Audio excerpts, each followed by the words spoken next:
Welcome to my views and news. Four news stories. First one is about escalation of tensions between two factions of Ethiopian Orthodox Church, while the Patriarch has announced to visit Jimma tomorrow on Sunday. Before that, Jimma Diocese Archbishop has been detained and sent back from Jimma to Addis Ababa. Several updates for you on the ongoing conflict between two factions of Ethiopian Orthodox Church.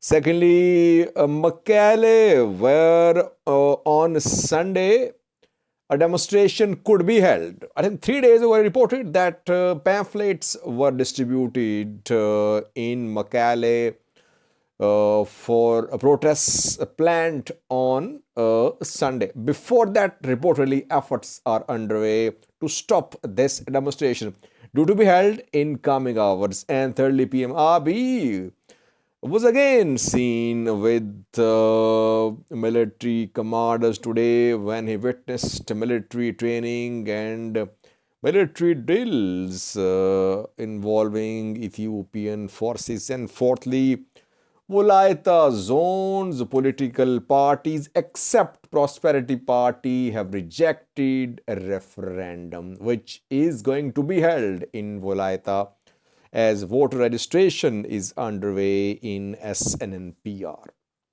Firstly, viewers, tensions are escalating between Ethiopian Orthodox Church led by Abune Matthias and a splinter faction led by Abune Saviros.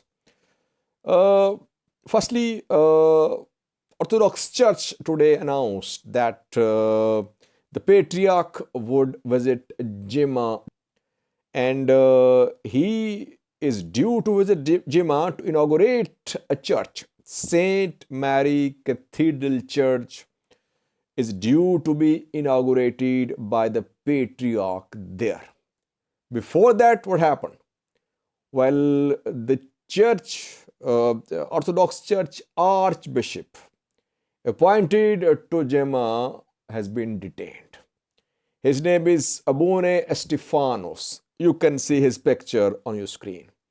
For the last 2 decades, he has been serving as Archbishop in Jimma, and he was detained by security forces today and he was sent back to Addis Ababa.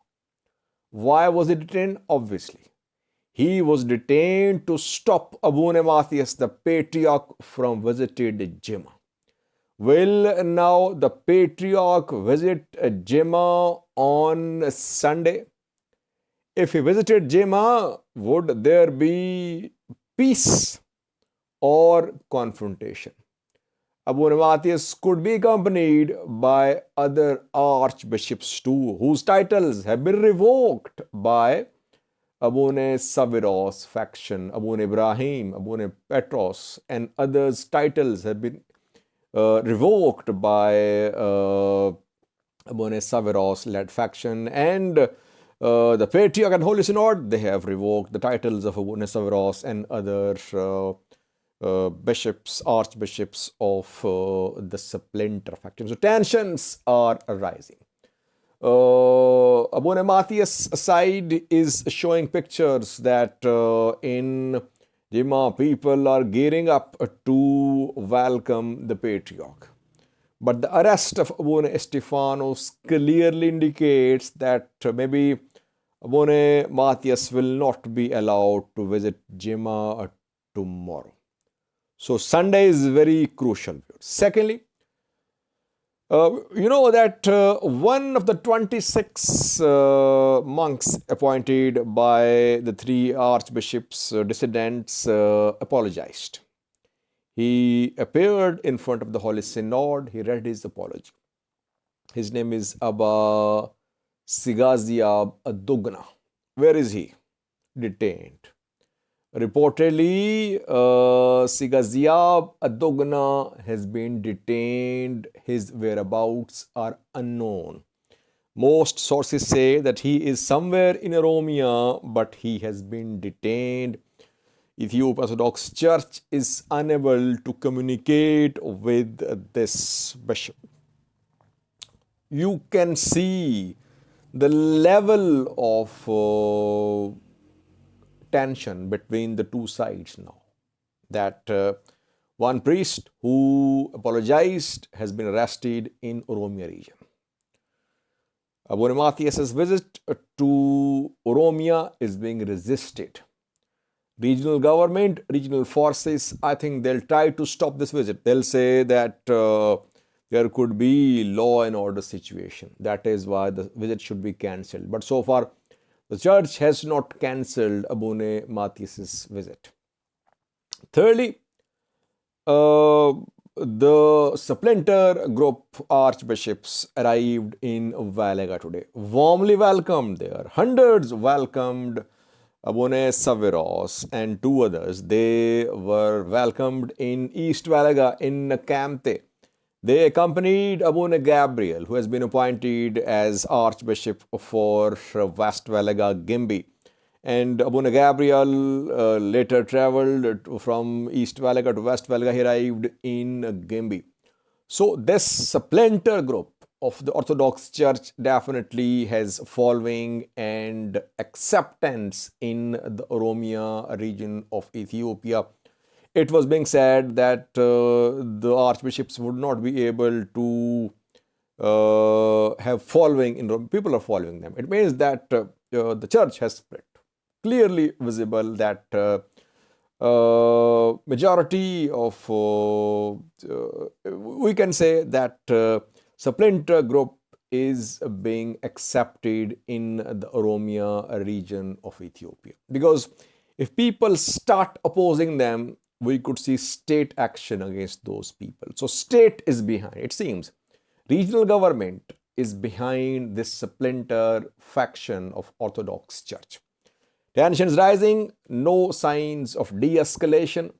Will Abune Matthias visit Jima tomorrow? And if it happens, will there be some meeting between Abune Matthias and the splinter group? Very important questions. Try to update you on Sunday about key developments. So far, no signs of any de-escalation.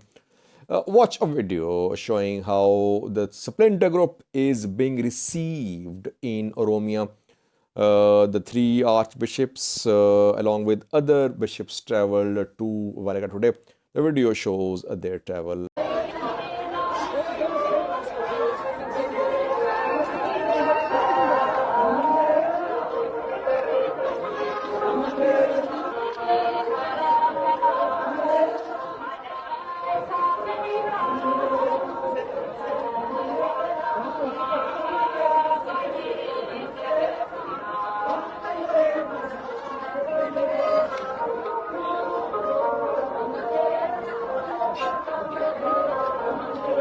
Secondly, viewers, 3 days ago I reported that a protest could be held in Mekelle on Sunday. Pamphlets were distributed. The protest is obviously against regional government, against TPLF. People want resumption of basic services, resumption of banking. They want new leadership in Tigray, and that is why pamphlets were distributed. And tomorrow, on Sunday, protest could be held in Mekelle. Before that, reportedly, efforts are underway to stop this protest. How? Reportedly, members of forces have been seen patrolling the streets of Mekelle. They're being deployed to squares, to streets. Purpose is to prevent a likely demonstration. So the youth who are planning to protest in coming hours could be in danger.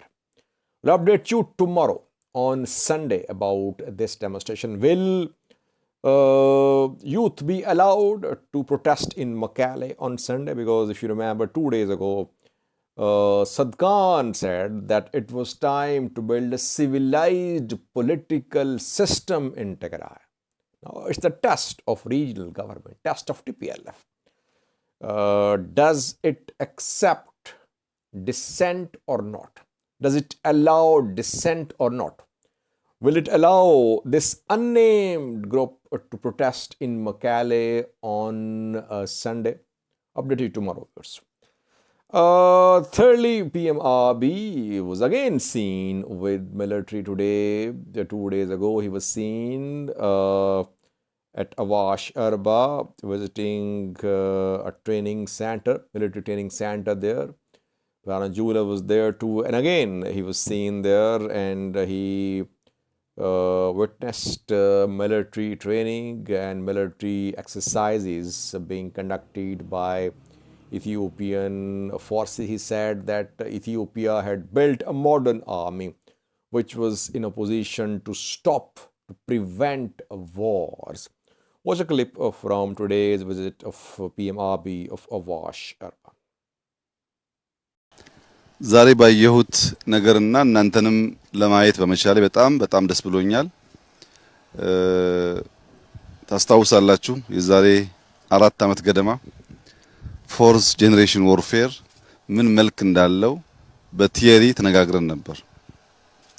የአየር ኃይል፣ የከባድ መሳሪያ፣ ስፔሻል ፎርስ፣ ኤሊት ፎርስ ከእግረኛ ጋር ተቀናጅቶ ውጊያን ባጭር ማስቀረት የሚችልባቸውን መንገዶች በቲዮሪ ያየናቸውን በጥቂት ዓመታት ውስጥ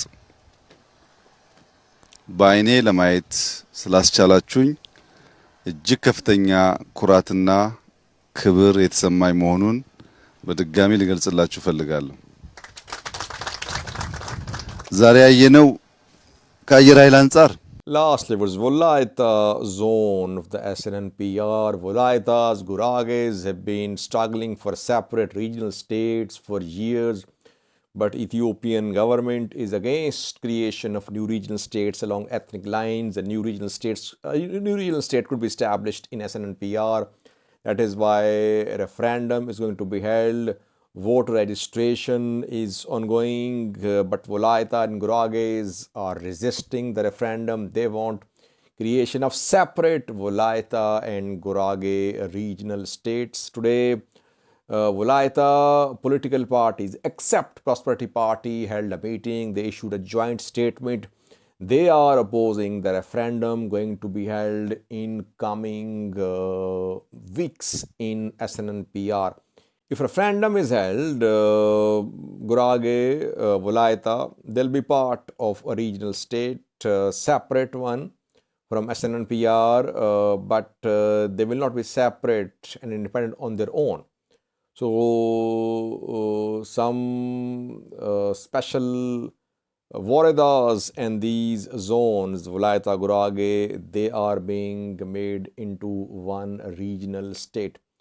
This move is being opposed in Wolaita, in Gurage too, but government is continuing voter registration, and we know that those who are opposing the referendum, who want separate regional states in Wolaita and Gurage, they're being arrested as well. We have seen protests, strikes, general strikes in the two zones. But so far, no signs of any end to government's plan of holding referendum in SNPR for the creation of a new regional state there. Thank you for watching.